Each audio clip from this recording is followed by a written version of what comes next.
ஒரே நாடு ஒரே தேர்தல் திட்டத்தால் வளர்ச்சிப் பணிகள் தொய்வின்றி நடைபெறும் என பாஜக எம்பி ஹேமமாலினி தெரிவித்தார்.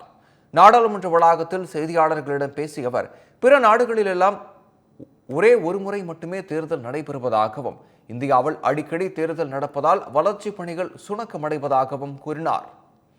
அடிக்கடி தேர்தல் நடப்பதால் நடத்தை விதிகள் அமலுக்கு வந்து எம்பி என்ற முறையில் வளர்ச்சிப் பணிகளை திறம்பட செயல்படுத்த முடியவில்லை என்றும் கூறிய ஹேமமாலினி, 5 ஆண்டுகளுக்கு ஒருமுறை தேர்தல் நடந்தால் அதன் மூலம் சேமிக்கப்படும் பணத்தை கல்வி மற்றும் மருத்துவ செலவுக்கு பயன்படுத்த முடியும் என தெரிவித்தார்.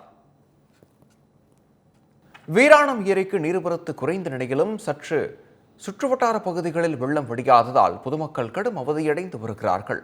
கடலூர் மாவட்டத்தில் தொடர்ந்து பெய்து வரும் கனமழையால் வீராணம் ஏரிக்கு நீர்வரத்து அதிகரித்தது.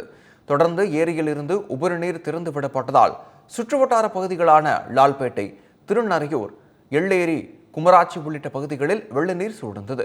தற்போது ஏரிக்கு வரும் நீரின் அளவு குறைந்த நிலையிலும் பல பகுதிகளில் வெள்ளம் வடியாததால் பொதுமக்கள் கடும் அவதியடைந்து வருகிறார்கள்.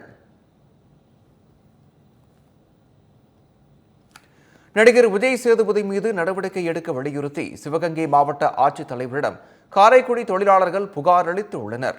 தனியார் தொலைக்காட்சிகள் ஒளிபரப்பாகி வரும் பிக்பாஸ் நிகழ்ச்சியில் புகழ்பெற்ற டைல்ஸ் குறித்து நடிகரும் பேட்டியாளருமான தீபக் தவறான கருத்தை கூறியிருந்தாராம்.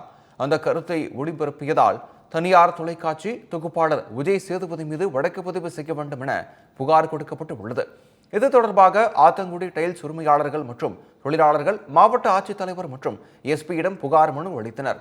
இந்த விவகாரம் தொடர்பாக ஏற்கனவே காரைக்குடி போலீசாரிடம் புகார் அளிக்கப்பட்டு உள்ளது குறிப்பிடத்தக்கது.